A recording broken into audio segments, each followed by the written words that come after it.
मुस्लिम vote bank को कांग्रेस का परंपरागत वोट बैंक माना जाता है। यही वजह है कि भाजपा में कहीं ज्यादा कांग्रेस के शासन में अल्पसंख्यकों को अपनी कौम के विकास की उम्मीद रहती है।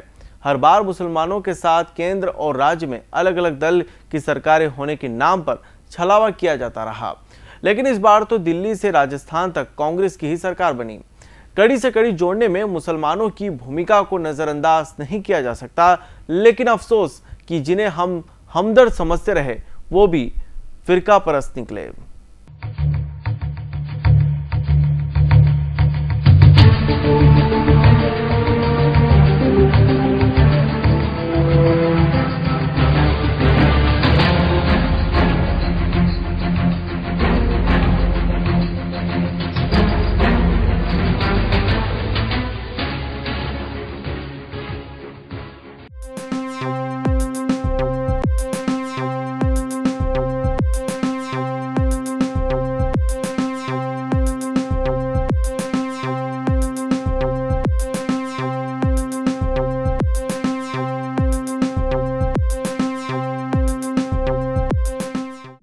ओबीसी कोटे में कोटा बनाकर मुसलमानों को रिजर्वेशन देने की मुहिम रंग नहीं ला सकी।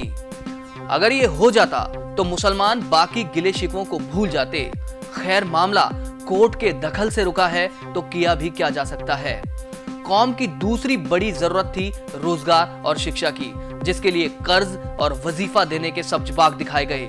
ब्याज समय पर लौटाने वालों को ऋण देने की बात कही गई, लेकिन जरूरतमंदों को लोन नहीं मिले और लोन कैंपों में हंगामे हुए। यही हालात वजीफे के रहे। ऊंची तालीम हासिल करने का सपना साकार करने में जुटे बच्चों को सरकार पढ़ाई का खर्च तो क्या, ट्रांसपोर्टेशन के लायक पैसा भी वजीफे के रूप में नहीं दे पा रही। साल 2008 में भाजपा सरकार से भी मुसलमानों को यही शिकायत थी।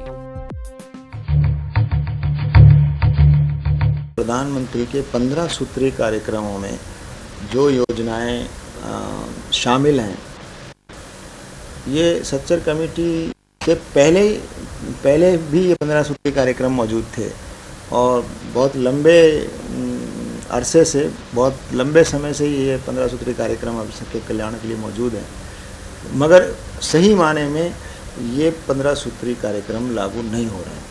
अगर ये लागू हो जाए, हमारा कहना तो ये है कि सरकार सिर्फ एक काम करे कि 15 सूत्रीय कार्यक्रमों का जायज़ा बराबर ले, डिस्ट्रिक्ट और ब्लॉक लेवल पर उसकी मॉनिटरिंग के लिए कोई व्यवस्था करे। केंद्र सरकार के 15 सूत्रीय कार्यक्रम पर उम्मीद के अनुसार अमल नहीं हुआ, लिहाजा मुसलमानों के शैक्षणिक और आर्थिक हालात वैसे ही रहे जैसे साल 2008 में थे। सरकार किसी की हो, अल्पसंख्यकों के साथ खेल खेलने में कोई पीछे नहीं रहा। अल्पसंख्यक कल्याण से जुड़ी संस्थाओं का गठन नहीं किया गया। 3 साल निकलने के बाद अब सरकार ने मदरसा बोर्ड, उर्दू अकेडमी, वक्फ बोर्ड और अल्पसंख्यक आयोग जैसे महत्वपूर्ण पदों को भरा है।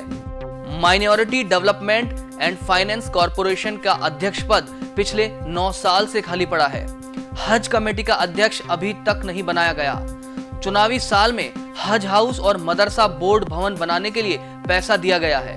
ये हालात तो तब है जब अल्पसंख्यक मामलात विभाग ज्यादातर समय खुद मुख्यमंत्री के पास रहा। अल्पसंख्यकों से संबंधित जो संस्थाएं हैं, उनका गठन पूरी तरह अभी तक नहीं किया गया।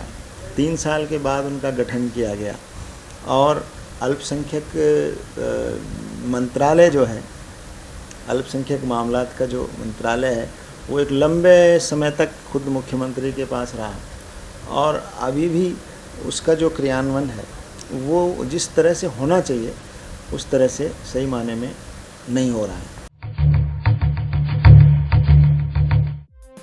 आतंकी साजिशों से जबरन जोड़े जाने और सांप्रदायिक दंगों को लेकर भी कौम में निराशा है।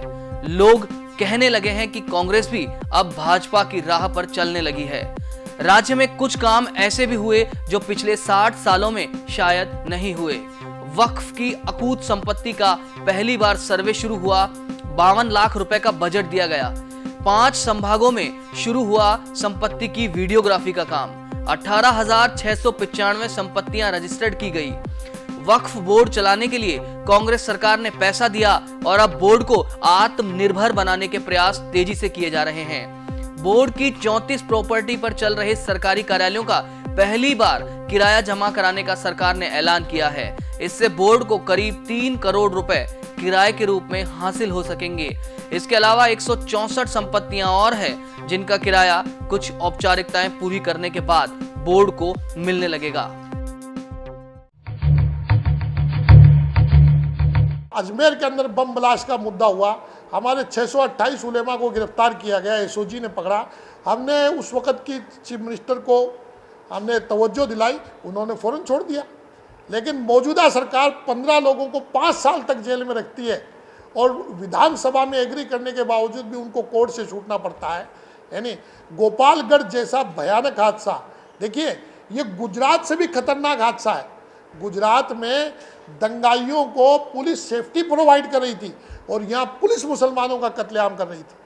जाबाज पुलिस अफसर को कत्ल कर दिया गया, मस्जिद शहीद करके बेच दी गई। दुर्लभ वशों की दुर्लभ घटना है, लेकिन सरकार मौन धारण करके बैठी है, कोई जांच नहीं करा रही है और जांच के अंदर रोड़े अटकाकर मुजरिमों को बचा रही है।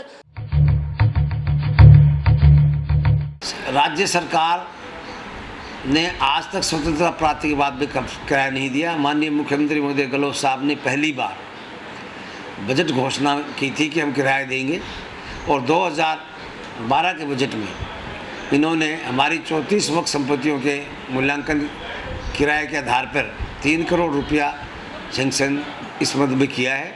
बाकी हमारी करीब 100-150 प्रॉपर्टीज और हैं, उनका भी किराया हम निर्धारित करेंगे, तो इसलिए 10-15 करोड़ रुपये करीब किराया हमें मिलने की संभावना है।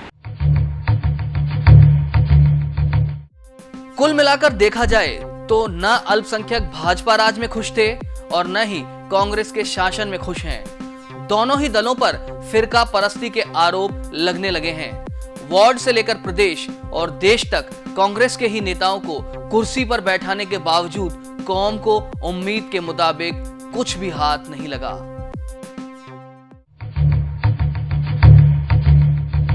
अपने आप को अल्पसंख्यकों का हितैषी बताने वाली कांग्रेस की सरकार अपने अब तक के कार्यकाल में भी अल्पसंख्यकों से जुड़ी संस्थाओं में पदाधिकारियों की ताजपोशी नहीं कर पाई है। इस बात को लेकर अल्पसंख्यकों में खासी नाराजगी है। मयंक शर्मा के साथ अभिषेक चतुर्वेदी, BTV न्यूज, जयपुर।